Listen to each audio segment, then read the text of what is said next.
Well, when security like that is front and center, the hawkish party, generally the Republicans, is the one that dominates. And a new AP poll, and the Associated Press polls that likely women voters now want a Congress controlled by Republicans by a 2% margin. Last month, women voters favored a Democratic-controlled Congress by 7 points. You see a 9-point swing there.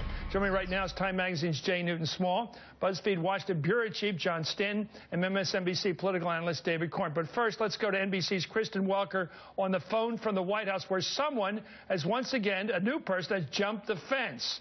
Kristen. Hey, Chris, that's right. We're actually in a bit of a lockdown mode here at the White House. The reporters, the photographers not being allowed out onto the North Lawn while the Secret Service investigates exactly what happened. Our photographer, our NBC News photographer, Dennis Gaffney, was able to capture some video of it, though, Chris, so you can sort of see the person over the fence and the Secret Service officials screaming at him, yelling at him to get back.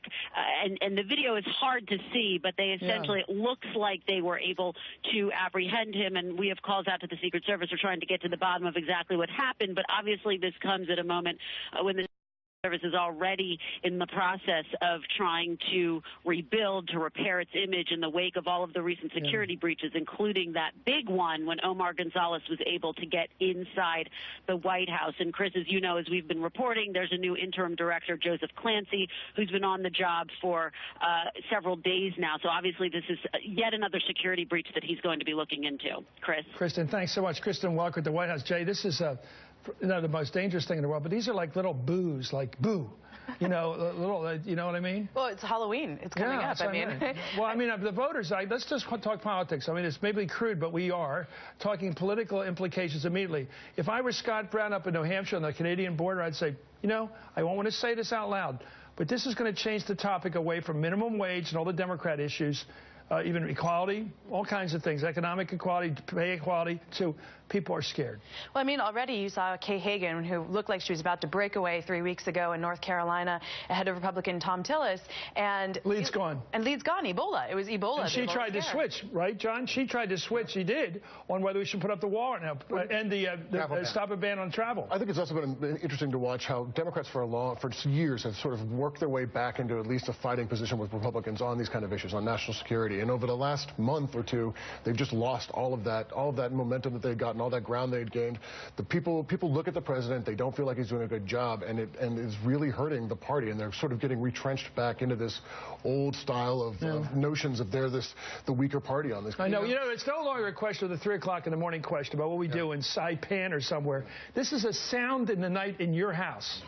Who's going to go upstairs and check on that? Who's going downstairs to see what that footstep was all about?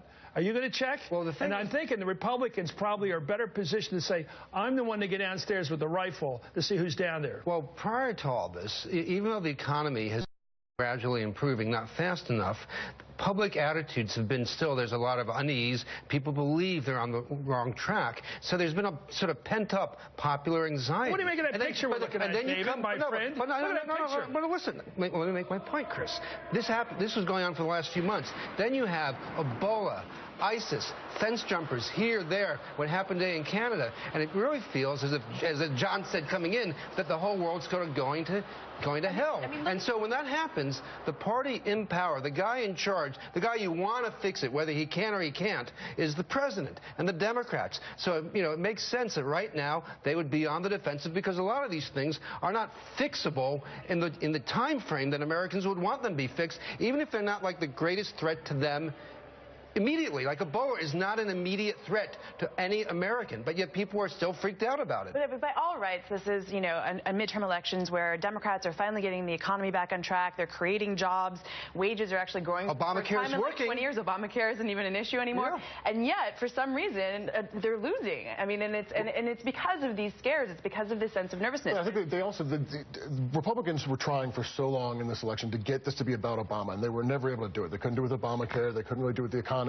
They were struggling, and suddenly world affairs have sort of dropped this in their lap. And for them, it couldn't have come, you know, politically at a better time. Let me ask a basic political question. During the Great Depression, when we really faced horror, I mean, everybody's out of work, 25% employment, there was a tend to lurch to the left.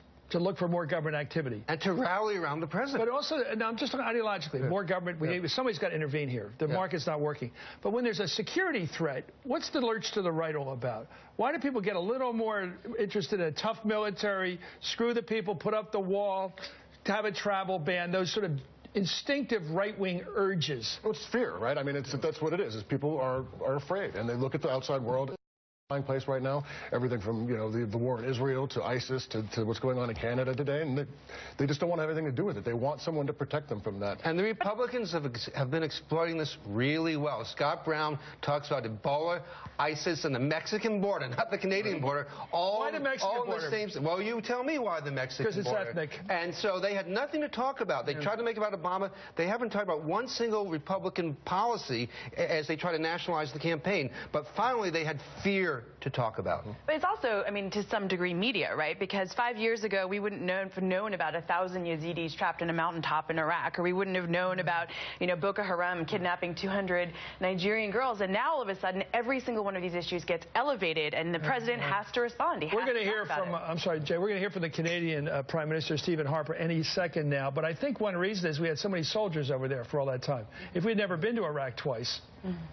Yeah. Right. Well, it's also interesting that, most of the country, and particularly conservatives, were over the war. They didn't want to have any more war. There was so much fatigue with it, and you started seeing a lot of Republicans sort of moving to the Rand Paul part of the party. And now they've just swung right back, and they're now, we got to be tough on this. We got to be out there, being aggressive against ISIS, being aggressive against all these things, shutting down the borders because of Ebola. And it's fascinating to watch this shift of well, we're going to come back after the Canadian Prime Minister talk about what a mistake Governor Christie made the other day. Making fun of people who rely on minimum wage. This could be the next 47%. I mean, everybody makes mistakes. These are following a pattern. David? Well, it's disdain. He's just showing disdain for those Americans. And it's, I think, 50% of people who make minimum wage are over the age of 25. So it's not just teens doing summer jobs. And to say all those people, it doesn't matter to you, well, hopefully some of those people will tell them it does matter in the voting booth someday. Why don't Republicans encourage people to make good pay so they're not on welfare? It seems to me you want to differential between getting a check from the government and going working hard somewhere for 40 hours a week, even if the money's not that good. Well, I think part of it, I think, is that they've done a very good job of sort of playing this this argument of the free market, and if you bootstrap yourself, you're going to be picked up.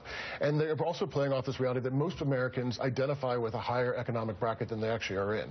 They see themselves as doing better in certain ways than they actually are. And I think, so they say, oh, I'm not that guy. I'm not really on, doing that bad. We're going to take a break.